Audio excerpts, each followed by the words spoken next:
Seventh class में आपका जो पहले छूट गया था, ये चैप्टर 3 किसी कारणवश इस चैप्टर को मैं फिर से थोड़ा सा दोहरा रहा हूँ मैं आपको इसको।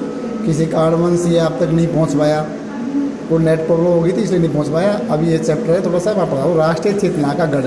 तो राष्ट्रीय चेतना का मतलब है हम सबको चेतना जगानी है इस देश की आज़ादी के लिए, और देश के लिए हमें कुछ करना, उसके बारे में बताया गया है। इस प्रस्तुत यह पाठ संकेत है प्रस्तुत संस्मरण के माध्यम से लेखक अपने आरंभिक शिक्षा काल को स्मरण करते हुए सन 1920 के दौर कालखंड से यह चैप्टर लिया गया है। वे हमें झांसी की उस पाठशाला से परिचित कराते हैं जिसमें आज़ादी के तराने गाए जाते थे, जहाँ से शिक्षक विद्यार्थियों के संपूर्ण विकास के प्रति सजग थे। जहाँ कभी महात्मा गांधी का आगमन हुआ करता था, शिक्षक विद्यार्थियों में राष्ट्रीय चेतना की अलग जगाते थे। ऐसे राष्ट्रवादी पाठशालाओं को अंग्रेजी सरकार का क्रोध भी झेलना पड़ता था। झांसी के मोहल्ले से बहुत दूर बसे हुए थे शहर, सीकरी बाजार और सदर, और झांसी का जो मुख्य और सबसे जो बड़ा मोहल्ला जो सदर है वो किले से सटा हुआ ये एक पुराना शहर था। यहाँ पर झांसी का सबसे बड़ा बाजार है सदर, फौजी छावनी से लगा हुआ मोहल्ला है। इसमें 2 मील के फासले पर स्टेशन और यहाँ पर सिटी बाजार है। इन मोहल्लों से दूर थी हमारी सरस्वती पाठशाला। अतः सरस्वती पाठशाला के बारे में बताया गया है इसमें कि सरस्वती पाठशाला किस प्रकार चली और अंग्रेज़ों ने किस प्रकार उसको नहीं चलने दिया, उसी के बारे में ये बताया गया। सरस्वती पाठशाला दोनों तरफ सड़कें थी। सामने जीवन साहा की टोरिया के पास ही झांसी का प्रसिद्ध किला था। स्कूल के सामने छोटा सा खेल का मैदान था। कमरों की छत खरफैल की थी। स्कूल के बड़े हाल की छत भी खरफैल की बनी हुई थी, कच्चे नुमा। 1920 में तीसरे दर्जे था कक्षा में मेरा नाम लिखवाया गया, तीसरे क्लास में। तब वह सरकारी अथवा असरकारी स्कूल था। एक दिन स्कूल में मेडल बटे गए थे। वो मेडल पीतल के थे, लेकिन उनके ऊपर जहाज पंचम की तस्वीर बनी हुई थी। वो अंग्रेज भक्तों की तस्वीर बनी हुई थी। मेडल लेकर जैसे मैं घर आया तो बड़े भाई ने प्रसन्नता नहीं की। जिस मास्टर साहब ने ये मेडल दिया था वह पूरे अंग्रेज भक्त थे। वह खुकार मुद्रा में रहते थे। जिस दिन मेडल बटे थे उस दिन वे मुस्कुराए थे। इसे कुछ ही दिन बाद सरस्वती पाठशाला का नाम बदलकर और राष्ट्रीय सरस्वती पाठशाला हो गया। एक दिन स्कूल मैदान में विद्यार्थियों और शिक्षकों की एक सभा हुई। उसमें विदेशी कपड़े जो पहनते थे उन विदेशी कपड़े की होली जलाई गई था। तब विदेशी कपड़े नहीं पहनने के बारे में कहा गया और गांधी टोपी को उतार के फेंका गया। पाठशाला में राष्ट्रीय और फिर हमारी जो पाठशाला है वो राष्ट्रीय हुई। मतलब राष्ट्रीय होने का अर्थ क्या है? राष्ट्रीय होने का मतलब है सरकार से संबंध विच्छेद का तात्पर्य क्या था? इस तात्पर्य की जो अंग्रेज सरकार थी उसका इसमें कोई हिस्सा नहीं था। अर्थात केवल इसमें हिंदू आधार पर ही पाठशाला चलेगी। बहुत से पुराने शिक्षक इसमें चले गए, जो अंग्रेज भक्ति चले गए, और बहुत से नए शिक्षक इसमें आ गए। गांधी टोपी पहनने वाले जितने भी शिक्षा वाले पाठशाला थे उतने झांसी क्या 2-4 जिलों के कुल स्कूलों में भी वो नहीं रहे होंगे। गांधी टोपी वाले अंग्रेज भक्तों से लगे। एक बार गांधी जी आए, स्कूल के पड़ोस में बंगला था, उसी में गांधी जी को ठहराया गया। इस बंगले के स्वामी लाला गंगा साय थे। इन्हीं के यहाँ मेरे पिता मुनीम थे। लाला गंगा साय अंग्रेज भक्त ठेकेदार थे। विराय बहादुरी का खिताब भी उन्हें मिला था। वह सदर में रहते थे। बहुत से मकान और दुकानें थी। नई किस्म के धंधे अंग्रेजों के संपर्क से होते थे। इसलिए गांधी जी को अपने बंगले में ठहराकर उन्होंने बहुत ही बड़ा साहसिक काम किया। विद्यार्थी लाइन लगवाकर गांधी जी के सामने धीरे धीरे निकलते उन्हें दर्शन करते जाते। जमीन पर दरी बिछाए बैठते थे। जहाँ तक मुझे स्मरण है सिर पर गांधी टोपी नहीं थी, वह पगड़ी पहने हुए थे। शाम को शहर में उनका भाषण था। पिताजी मुझे ले गए। लोग मंच के बहुत करीब थे। गांधी जी ने बोलना शुरू किया तो लोगों को सुनाई न दिया।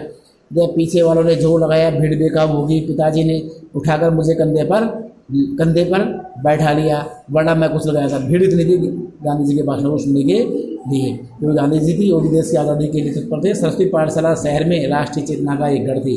सरस्वती पाठशाला ही थी राष्ट्रीय चेतना दे रही थी, अर्थात हिंदुत्व की भावना दी हुई थी। उनमें एक बार अंग्रेज का कोई भी अधिवेशन नहीं हुआ, और अंग्रेजों का कोई अधिवेशन नहीं हुआ उसमें, क्योंकि वो जो स्कूल थी वो भारतीय था, वो ली हुई थी। उसमें भारतीय कोने से बड़े बड़े नेता भी आते थे। उनके स्वागत अध्यक्ष क्लस्ट हिंदी के आचार्य जो चंडी प्रसाद हरदेव थे उनका छपा हुआ भाषण बांटा जाता था, जिसे मैंने कई बार पढ़ा पर समझ में कुछ नहीं आया। श्री ब्रज भूषण लाल त्रिपाठी निश्चल कवि, नाटककार और अध्यापक थे। बोले सप्रेम वंदे मातरम का लिखा हुआ यह गीत प्रार्थना रूप में गाया गया। इस प्रकार से इस सरस्वती पाठशाला में हिंदुत्व की भावना को लिए जहाँ तक इसमें रामचरित मानस, अयोध्या कांड इत्यादि चीज़ें भी इसमें बताई जाती है। हिंदुत्व की भावना बताई। तुलसीदास जी के साथ यहाँ भरत और कौशल्या का साक्षात दर्शन भी किया। नाटक भी होते थे हिंदुत्व को लिए हुए। सभी पाठशाला अध्यापक रुद्रनारायण जी भी थे, वो बहुत उपन्यासकार थे। उन्होंने भी वो भी बहुत क्रांतिकारी थे और क्रांतिकारी की भावना से स्कूल में एक काली मिट्टी थी, उसे बुदलाते थे और मूर्ति बनाना भी हमें सिखाते थे। लेकिन मूर्ति बनाना सिखाते थे तो धीरे धीरे क्या हुआ, मैंने भी तो लेखिका ने सोचा कि इसकी मूर्ति की बना सकते हैं, था मैं भी इससे मूर्ति बना सकता हूँ। वैसे मास्टर साहब खेल कूद में हमारे बराबर सही रहते थे, इसलिए कोई अंतर मालूम नहीं होता। अंतर मालूम क्यों नहीं होता था? क्योंकि ध्यान देना, परस्पर बनाए मूर्ति बनाते थे। दीवारों पर टकी हुई राष्ट्रीय चेतनाओं की तस्वीर देखने जाते थे। उनमें कुछ ही अधिकार मास्टर रुद्रनारायण की बनी हुई थी, क्योंकि मास्टर रुद्रनारायण की बनी हुई थी। मास्टर साहब खेलकूद में बराबर रहते थे। मास्टर रुद्रनारायण जी और हमारे बीच में कोई अंतर नहीं था, क्योंकि हमारे बराबर बैठ के मूर्ति बनाते थे और हमारे बराबर बैठ के तस्वीर बनाते थे, हमारे बराबर बैठ के वो लिखते थे, पढ़ते थे, हमारे साथ खेलते थे। इसलिए हम शिक्षकों में और मास्टर रुद्रनारायण में कोई अंतर नहीं था।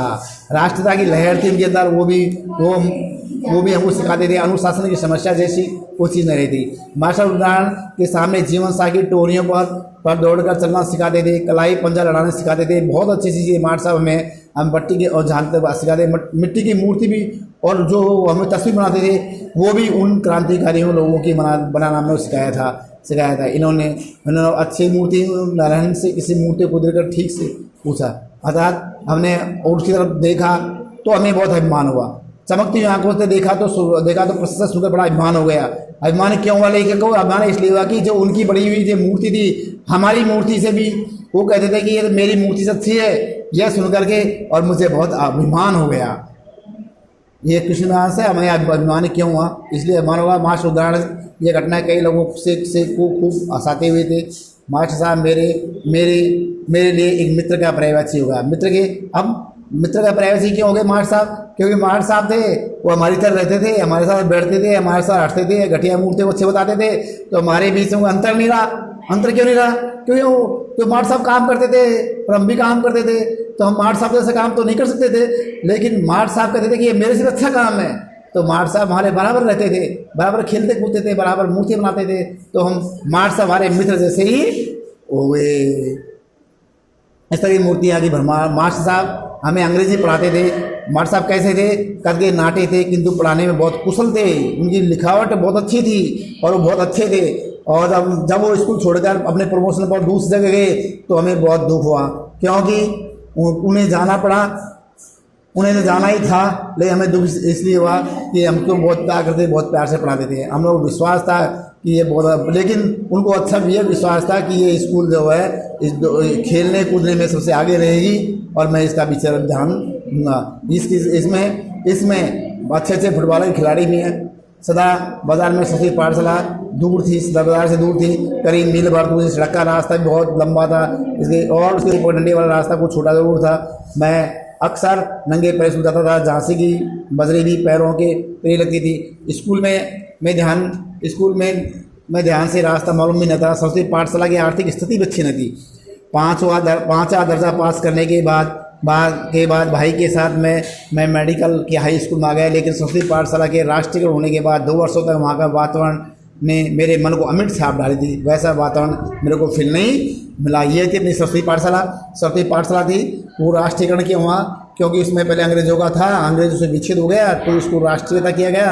और सरस्वती पाठशाला में राष्ट्र की आज़ादी के बारे में भी कुछ बताया था। ये चैप्टर के शब्दार्थ क्वेश्चन से मैंने आपको पहले करा चुके थे, लेकिन किसी नेट के कारण ये चैप्टर नहीं आया, तो इसलिए मैं इस चैप्टर को वापस वीडियो के माध्यम से वापस भेज रहा हूँ।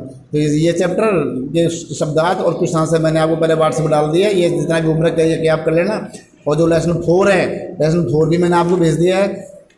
और लेसन 4 है ये, और इसके जो शब्दार्थ हैं ये मैंने भी आपको भेज दिया है। नेक्स्ट जो इसके जो चीज़ बच रही है वो मैं आगे भेज दूँगा।